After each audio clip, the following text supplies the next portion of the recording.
ပအိုးလိုမျိုးပေါ်ပေါက်လာပုံနဲ့ပကံခေတ်မှာပြတ်သုံးခဲ့ရတဲ့အကြောင်းရင်းပရိသတ်ကြလုံးပဲမင်္ဂလာပါရှင် NST Channel မှာပြန်လည်ကြိုဆိုလိုက်ပါတယ်ဒီတစ်ခါမှာတော့စိတ်ဝင်စားစရာကောင်းတဲ့ပအိုးသမိုင်းအကြောင်းကိုတင်ဆက်ပေးတော့မှာဖြစ်ပါတယ်ရှင်ပအိုးလူမျိုးတွေကကရင်မျိုးနွယ်စုများဖြစ်ကြပါတယ်ကရင်မျိုးနွယ်စုတွေမှာနော်ဘောကလေးနော်ပအိုးနော်ပတဲ့စောပကူစောအော်နီပါစောဝေဝေါနဲ့စောချိတ်တို့ပါဝင်ပါတယ်တချိန်လုံးကကရင်မျိုးနွယ်စုတွေကအာရှအလဲပိုင်းဒေသကနေတရုတ်ပြည်အနောက်ဘက်ကိုပြောင်းရွှေ့နေထိုင်ကြပြီးတော့အဲ့ဒီအချိန်မှာတရုတ်ပြည်ကိုနိုင်တက်စီနဲ့မတရားပြုကျင့်တတ်တဲ့ဘုရင်ကြီးဂွာရှင်မင်းအုပ်ချုပ်နေစဉ်ဖြစ်ပါတယ်။ဂွာရှင်မင်းကသူ့ရဲ့တိုင်းပြည်အနီးနားမှာရှိတဲ့တခြားလူမျိုးစုတွေကိုအမျိုးမျိုးကန့်သက်ထုတ်ချယ်မှုတွေပြုလုပ်ပြီးတော့သူ့ရဲ့တိုင်းပြည်မှာတရုတ်လူမျိုးတစ်မျိုးတည်းသာရှိအောင်ပြုလုပ်လိုခြင်းဖြစ်ပါတယ်။ဒါကြောင့်ကရင်လူမျိုးစုတွေကအိုးအိမ်တွေကိုစွန့်ပြီးထုံကင်ထိုင်ရင်းဗမာပြည်အောက်ပိုင်းကိုပြောင်းရွှေ့လာခဲ့ပါတယ်။ကရင်မျိုးနွယ်စုဖြစ်ကြတဲ့နော်ပအိုနော်ဘောကလေးနော်ဝေဝေါတို့ကဗမာပြည်အောက်ပိုင်းမှာရှိတဲ့ဘီးလင်းနဲ့စစ်တောင်းမြစ်နာမှာရောက်ရှိလာကြပါတယ်။ကရင်မျိုးနွယ်စုတွေကမြန်မာနိုင်ငံမှာရှေးအကြဆုံးနေထိုင်သူများဖြစ်တယ်လို့စာပေမှာမှတ်တမ်းတင်ထားတာရှိပါတယ်။ကရင်မျိုးနွယ်သုံးစုတွေမှာနော်ပအိုကတော့လုံလဝရိယအရှိဆုံးနဲ့ကိုယ်ခံပညာအားကောင်းကြတဲ့သူများဖြစ်ကြပါတယ်။ပအိုလူမျိုးတွေကအတူတကွာစီလုံးပြီး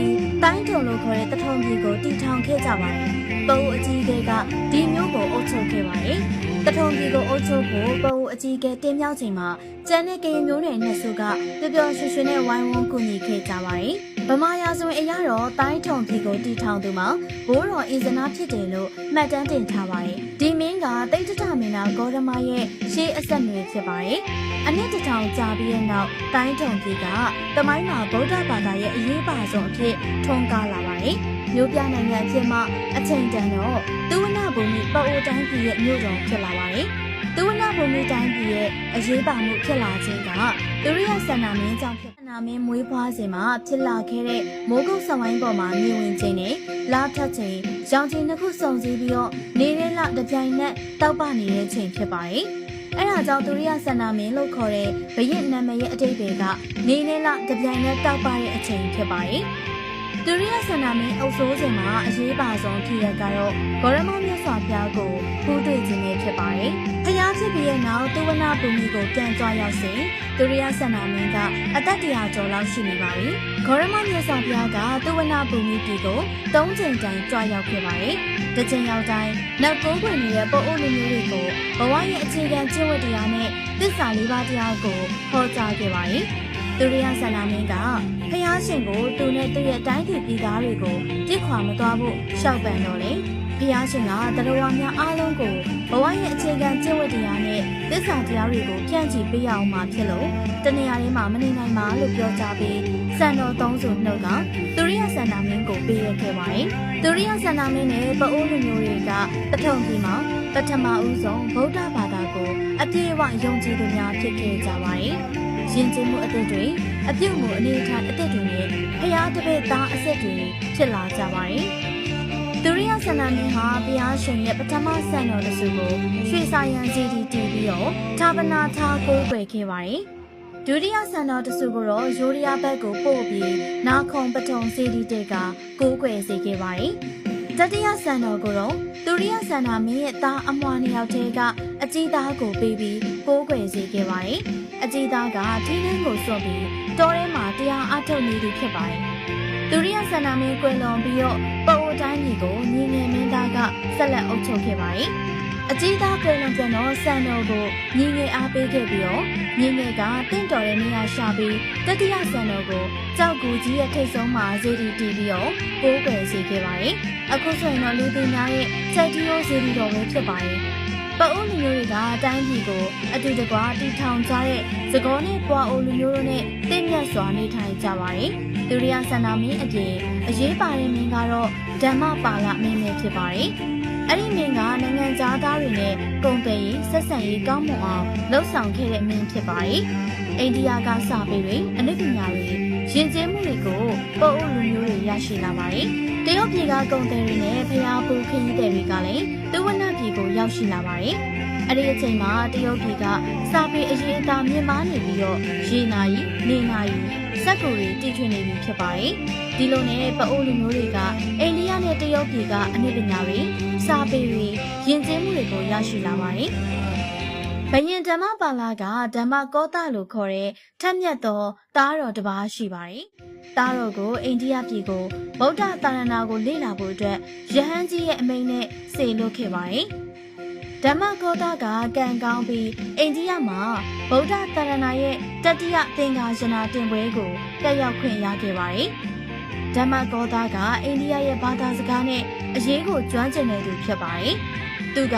ပိဋကတ်တော်36လောက်ရှိတဲ့ဗုဒ္ဓစာပေကိုကူးယူပြီးတက္ကသဘာသာမှာပအိုးဘာသာအများအပြားသိကြတဲ့ပြူစာကိုပြန်ဆိုရေးသားခဲ့ပါတယ်။ဓမ္မကောသကပိဋကတ်တော်ကိုယဟန်တာမဏေများအားသင်ကြားပို့ချခဲ့ပါတယ်။ဒီလိုနဲ့ပြန်လည်စမ်းသစ်လာပြီးနိုင်ငံခြားဆက်ဆံရေးကုန်သွယ်ရေးမှာတန်းတူညီမျှရရှိလာပါတယ်။သူဝနဘူမိကမြို့တော်ဖြစ်လာပြီးမြို့ကိုအုတ်နရံနဲ့ကာတယ်။အိမ်တွေကိုကြက်မောက်တစ်တားနဲ့ဆောက်လုပ်ကြတယ်။အိန္ဒိယကပပုဆရာများပိတုကာများကြောက်ထုဆရာများပကြီးဆရာများကိုငှားရမ်းပြီးပအိုးလူမျိုးတွေကိုတင်ကြားစေခဲ့ပါတယ်။ပအိုးတွေကသူတို့ကိုယ်တိုင်လုံလောက်မှုနဲ့လွတ်လပ်မှုရှိလာတယ်။ဒါပေမဲ့ပအိုးဘရင်နောက်ဆုံးမင်းဖြစ်တဲ့မနုဟာမင်းလက်ထက်မှာတော့သူဝနဘူမိတထုံပြည်ရဲ့ကံကြမ္မာဆိုးကြီးဆက်ရောက်လာပါတယ်။လူတွေလောဘကြီးလာတယ်။ဘာသာရေးအတူရောင်တွေပေါ်ထွန်းလာတယ်။အောက်လန်းမော်ပညာအတက်တွေရှိလာပြီးတော့မြန်ချမ်းသာကျင်တာနဲ့မကောင်းတဲ့ဘက်တွေကိုပြုလုပ်လာကြပါတယ်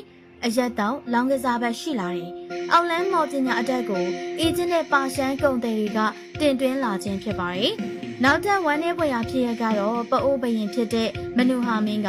မူးမက်တွေရဲ့အကြံဉာဏ်ကိုမယူဘဲနဲ့မကောင်းတဲ့ဘက်မှာကြော်ကြားပြီးစိုးသွမ်းညဉ့်ညမ်းတဲ့ပကိုးသူတယောက်နဲ့ယူလိုက်ပါတယ်။အဲ့ဒီအချိန်မှာတိုင်းပြည်ကပြတ်ပြားပြီးတော့ပြည်သူတွေအကျင့်ပြတ်ကရံပွဲတွေလည်းဖြစ်ပါတယ်။အဲ့ဒီလိုနဲ့ပဲရှင်အရဟံကဘယင်ကိုဒီလိုပဲဆက်လုပ်နေရင်တိုင်းပြည်ဒုက္ခရောက်ရလိမ့်မယ်လို့အကြံပေးကမရတဲ့အဆုံးရှင်အရဟံလည်းစိတ်ပြတ်ပြီးတော့ပကံပြည်ကိုထွက်ခွာသွားလိုက်ပါတယ်။အဲ့ဒီအချိန်မှာပဲပကံပြည်ကအရေးကြီးဝါဒအုပ်စိုးနေစဉ်ဖြစ်ပါတယ်။ပြည်သူပြည်သားတွေကအရေးကြီးဝါဒတွေနဲ့အရှက်ရစရာဖြစ်နေပါတယ်။ပြည်သူတွေတကွဲတပြားဖြစ်နေပါတယ်။ဒီနေ့မှာတော့ရှင်အရဟံကပကံပြည်ရင်းလမ်းပေါ်မှာဆုံးခံထွက်လိုက်ပါတယ်။ဦးကောင်းရိတ်ထားပြီးတော့အဝါရောင်တင်ကန်းနဲ့ထိုးစက်တဲ့ရှင်အရဟံကိုပကံပြည်သူပြည်သားတွေကတတိပြုမိလာပါတယ်။ပကံပြည်ရဲ့ဘရင်အနောယထာထံကိုတရင်ရောက်ရှိလာပြီးနန်းတော်ကိုပင့်ဆောင်လာခဲ့ပါတယ်။နန်းတော်မှာရှင်အရဟံကဗုဒ္ဓရဲ့ကျင့်ဝတ်တရားတွေကိုဟောပြခဲ့ပါတယ်။အနောယထာကပိဋကတ်အကြောင်းကိုကြားသိရပြီးပအိုးတွေရဲ့စာပေအရေးသားနဲ့ပြူစာသုံးနေလို့အောင်မြင်နေတဲ့ပအိုးပြည်ကိုအားကြပြီးတော့ပိဋကတ်တော်ကိုရယူဖို့စံကားရှိလာပါတယ်။အနောယထာမင်းကပြည်သူတွေကိုဗမာအဖြစ်သတ်မှတ်ပြီးသားဖြစ်ပါတယ်။ဒါပေမဲ့အောက်ဗမာပြည်ကသူဝနဘူမိနဲ့ဆက်နွယ်မှုမရှိခဲ့ပါဘူး။အနောယထာကသူ့ရဲ့ပြည်သူပြည်သားတွေကိုအရေးကြီးဝါဒမှလွတ်စေလိုတဲ့အတွက်သူ့ရဲ့တန်တမန်တွေကိုသူဝနဘူမိပြည်ကိုဆေလွတ်ပြီးတော့ပိဋကတ်တော်ကိုဝေငှရန်တောင်းဆိုခဲ့ပါတယ်။အဲ့ဒီအချိန်မှာမကောင်းတဲ့မိဖုရားစိုးမိုးခြင်းခံနေရတဲ့မနုဟာမင်းကအနောယထာရဲ့တန်တမန်တွေကိုဗမာတွေကမသိနားမလည်တဲ့သူတွေပဲပိဋကတ်ကိုဖတ်နိုင်မှာမဟုတ်ဘူးဆိုပြီးရိုင်းပြစွာစော်ကားခဲ့ပါတယ်။မန်မာနာထောင်လာတဲ့မနုဟာမင်းရဲ့အပြုတ်မှုကြောင့်အနောယထာကအမျက်တော်တထွက်ပြီးသူ့ရဲ့စစ်တပ်ကိုစေလွတ်ကသူဝနဘူမိပြည်ကိုဖျက်ဆီးလိုက်ပါတယ်။အဲ့ဒီအချိန်မှာပဲပအိုးလူမျိုးတွေရဲ့ဆင်းတွေတော်များအနုပညာများစေတီပထိုးများနဲ့အဆောက်အအုံများပျက်စီးသွားပြီးပြည်သူတွေရဲ့ရွှေငွေများလူရက်ခံခဲ့ရပါတယ်။ပအိုးရင်ကျင်းမှုစပြီးဘာမှမကြံအောင်အကုန်ပျက်စီးခဲ့ပါတယ်။ပအိုးဘရင်နဲ့မိဖုရားအပါအဝင်ပအိုးပညာရှင်တွေအကုန်လုံးကိုကျိုးနဲ့ချီပြီးတော့ကျေးကျွန်အဖြစ်ဖမ်းဆီးခဲ့ပါတယ်။ပအိုးပြည်သူ3000ကျော်ကဗကံပြည်မှာခမ်းနားတဲ့ဇရက်တွေကျောင်းတွေစောင့်ရန်အတွက်ကျေးကျွန်တွေနဲ့အတူဖမ်းဆီးလာခဲ့ပါတယ်။ပအိုးလူမျိုးတွေကသူရိယဆန္ဒမင်းမစပြီးမနုဟာမင်းအထိမင်းအဆက်ပေါင်း158ဆက်မှာကိုထီးကိုနဲ့နေထိုင်ခဲ့ကြရကနေမနုဟာမင်းလက်ထက်ရောက်တဲ့အခါမှာတော့ပအိုးလူမျိုးတစ်မျိုးသားလုံးပျက်စီးသွားခဲ့ရပါတော့တယ်။